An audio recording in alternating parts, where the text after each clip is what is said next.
This is Tales and Whispers, where every story is felt, not just heard. Okay, so deep down in the ocean, where it's completely silent, a sound was heard. And this wasn't just any sound. It was so powerful, so incredibly weird, that for years people thought it had to be a giant sea monster, or maybe some kind of secret government test. Today, we're gonna dive into the story of the Bloop, a real-life mystery from the abyss that actually tells us a lot about how we deal with things we just can't explain. I mean, can you just imagine being the researcher who first heard this? It's not just noise through a pair of headphones. The way they described it, it was a presence. This quote just hits the nail on the head, right? It captures that initial feeling perfectly. A sound coming from the deep that it defied logic. It felt absolutely huge.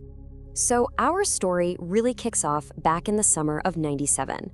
The U.S. National Oceanic and Atmospheric Administration, NOAA, they had this whole network of underwater microphones set up to listen in on the deep ocean.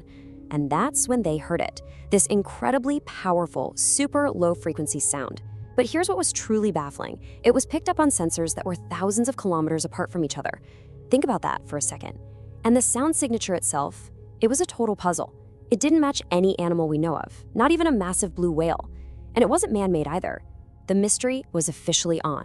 You have to understand, for the scientists who were there, this was way more than just data on a screen.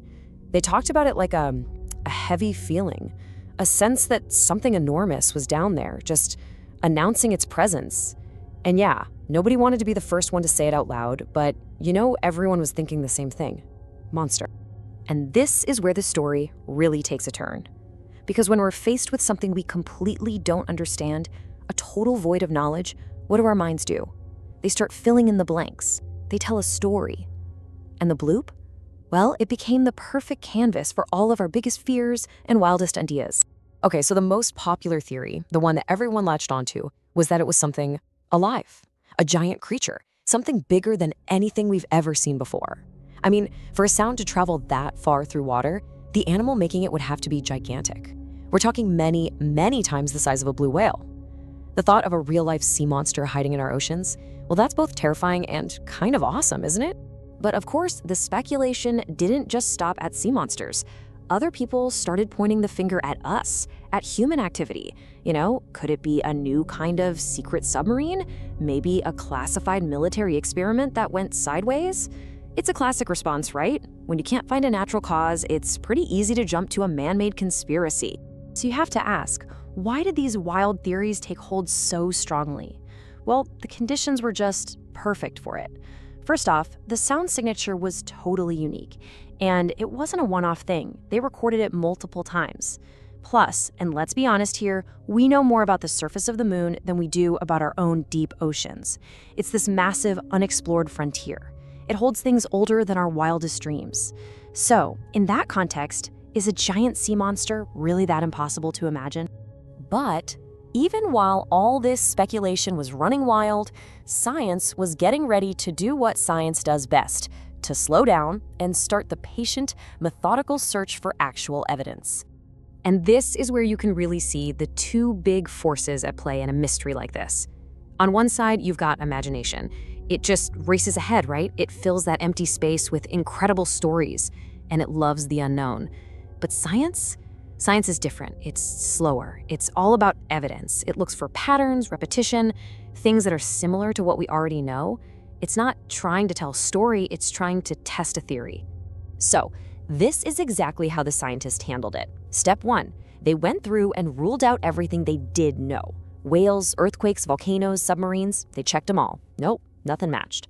Step 2, over the next few years, they actually moved their super sensitive listening gear closer to where they thought the sound was coming from, way down near Antarctica.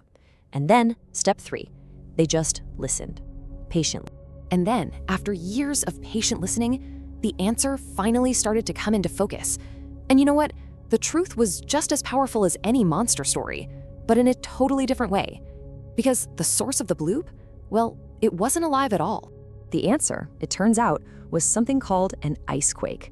Basically, a seismic event, but in ice. See, once the researchers got their equipment closer, they started picking up other sounds that had a really similar audio profile to the bloop. And this time, they could pinpoint where they were coming from: massive icebergs cracking and breaking off from glaciers in Antarctica. That's what the bloop was.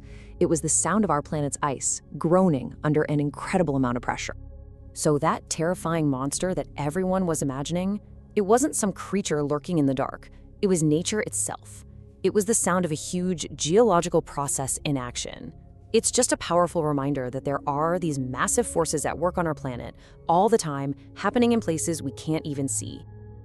And that brings us to the real lesson of the Bloop story, doesn't it?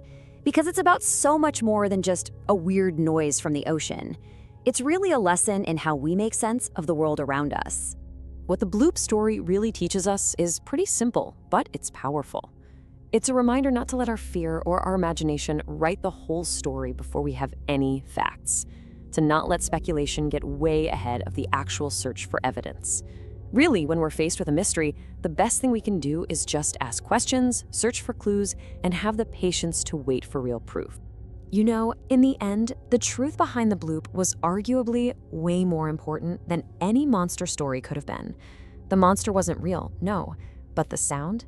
That was a signal of something that is very, very real. Our world is changing. And this final thought really sticks with you. Some things out there are genuinely scary. Not because they're monsters, but because they're signs that the world is changing in big ways. And maybe we're just not paying close enough attention.